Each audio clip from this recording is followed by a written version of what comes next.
Монгол улсад орчин цагийн цагдаагийн байгууллага үүсэж хөгжсөний 105, дотоодын цэргийн 104, нийслэлийн цагдаагийн удирдах газрын 100 жилийн ой, цагдаа дотоодын цэргийн ахмадын хорооны 60 жил, цагдаагийн болон дотоодын цэргийн алба хаагчийн өдрийн баярын хурал, хүндэтгэлийн тоглолт, соёлын төв өргөнд зохион байгуулагдаж байна.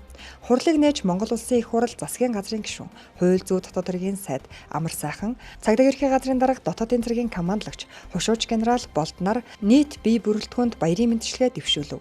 Энэ үеэр цагдаа дотоодын цэргийн байгууллагаас хуулиар хүлээсэн чигүүргээ хэрэгжүүлэхэд онцгой гавьяа байгуулсан, итвэг зүтгэл гарган ажилласан алба хаагчдыг төрийн дэд одон медаль болох цэргийн гавьяаны одон, цэргийн хүндэт медаль, хууль зүйн албаны тэргүүний ажилтан хүндэт тэмдэг, цагдаагийн алдар, цагдаагийн гавьяа, дотоодын цэргийн алдар тэмдгээр алба хаагчдыг шагнаж залгууллаа.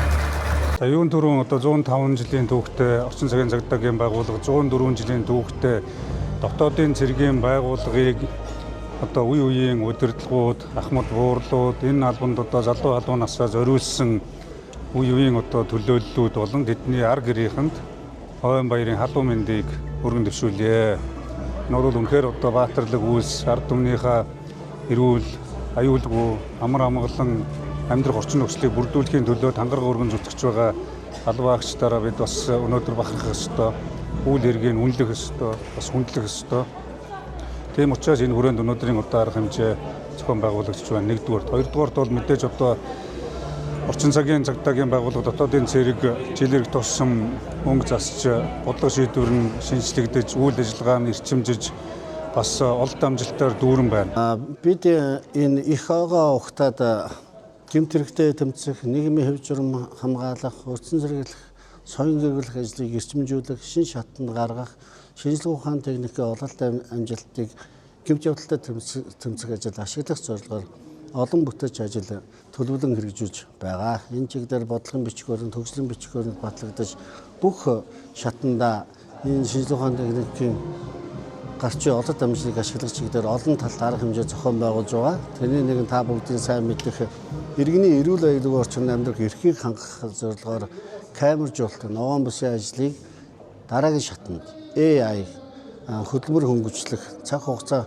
хөнгөвчлөх шатанд нь хүрэх зорилгоор энэ 2026 онд нийслэлийн иргэдийн төлөөлөгчдийн хурал, засаг даргын хамгаалалт газар, хууль зүйн дотоод хэргийн яамтай хамтраад энэ ажлыг бол нэлээд эрчимжүүлэн ажиллаж байгаа. Ингэж ажилласнараа гэмт хэрэг илрүүлэх ажил бас шин шатанд гарч байна. Яг энэтэй бас зэрэгцээд яас гадна бас төв орон нутгийн аймаг орон нутгад бас аюулгүй орчны камерын тоог нэмэгдүүлэх ажлыг бас зохион байгуулж явж байна.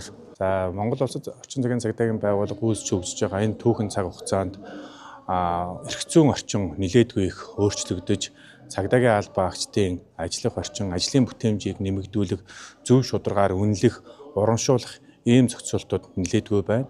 За орчин цагийн цагдаагийн байгууллага яг энэ цаг хугацаанд 1990 онтойгоо харьцуулаад үзэхэд 2020 он, 2026 онд бол ажил үүргээ гүйцэтгэхэд бол цагдаагийн алба хаагчдын тухайд бол маш их шин түвшинд гарсан ийм сайхан он жилүүд болж өнгөрч байна. Экологийн цагдаагийн албанаас, цагдаагийн ерхий газрын экологийн цагдаагийн албанаас энэ 105 жилийн айн хүрээнд иргэн бүрийг одоо байгаль эхлэлийг хамгаалах үйл хэрэгт хамтран оролцуулах, экологийн боловсролыг олгох чиглэлээр нэлээдгүй их ажил арга хэмжээ юмыг зохион байгуулж байна. Иргэд одоо экологийн боловсрол олгох, байгаль эхлэлийг хамгаалах чиглэлээр бол цагдаагийн байгууллагатай, бусад төрийн байгууллагатай хамтарч ажиллаж байгаа нь бол энэ түүхэн ой мөчид бол бидний хувьд бол хийж хэрэгжүүлсэн маш томоохон ажил болж байна. Монгол Улсын дотоодын цэргийн байгууллага нь хууль тогтоомжоор хүлээсэн чиглэлийнхээ хүрээнд улсын онцлог объектыг хамгаалах, зочид чичээд ишиг тээврийн замд харгал зөөргөх, террорист үйлдлийн сөрөгцгөө ажиллагаанд оролцох, зочид чичээ нийтийн хэв журам хамгаалах, олон нийтийн аюулгүй байдлыг хангах үйл ажиллагаанд цагдаагийн байгууллага дэмжлэг үзүүлэх, за онцгой нөхцөл байдал үүссэн үед онцгой байдлын байгууллага дэмжлэг үзүүлэх ийм хууль тогтоомжоор хүлээсэн чиглэлийг хэрэгжүүлдэг үндэсний аюулгүй байдлыг хангах тусгай чиглэл бүхий төрийн цэргийн байгууллага байгаамаа. Ингээд үүсэн байгуулагдсанаас хойш 104 жилийн түүхтэй. За өнөөдрийн түүхэн баярын өдөр 104 жилийн түүхийг бүтээлцсэн үе үеийн ахмадууд, тэдний гэр бүл болон өнөөдөр Монгол улсынхаа дотоод аюулгүй байдлыг хангаж өдөр шөнөгүй нойр хоолгүй 24 цагийн хугацаанд үр гүйцэтгэж хүн амын амжиргааны их өсөр болсон ундны ус болон аюулгүй байдлын болон цөмийн аюулгүй байдлын онцгой дэглэмтэй объектуудын аюулгүй байдлыг ханган ажиллаж байгаа өргөс зэрэгцээ ажиллаж байгаа бие бүрэлдэхүүндээ болон тэдний гэр бүлд дотоодын цэргийн байгууллага үүсч өгсөний 104 жилийн зохтой халуун баярын мэндийг хүргэж та бүхэндээ эрүүлэг аз жаргал сайн сайхан бүхний хүсэн өрөөё. Цагдаагийн эрхэм дээд цол, орондоо цол хүртсэндээ маш их баяртай байна. За миний энэ цолыг хүртэхэд хамгийн их дэмжлэг тусалцаа үзүүлдэг арга гэр, үр хүүхэд, аав ээж, тэгээ үе үеийн удирдлагууд, хамтарч ажиллаж байсан үе үеийн бэлтгэл хорондоо ах хамдуудаа одоо ажиллаж байгаа алба хаагч нартаа маш их баярлалаа. Та бүгдээ минь бас хүчээл зүтгэл бүгд хамт байсан шүү. Ингээд бүгдэнд нь ноон баярын мэндийг дахин хүргье.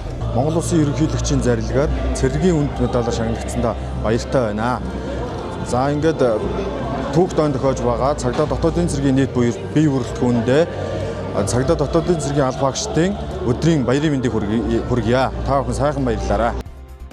Хуулиар хүлээсэн чигүүргээ нэр төртөө биелүүлж, итгэв зүтгэл гарган ажиллаж, цол шагнал хүртсэн нийт алба хаагчдад баяр хүргэж, цаашдын ажилд нь өндөр амжилт хүсье.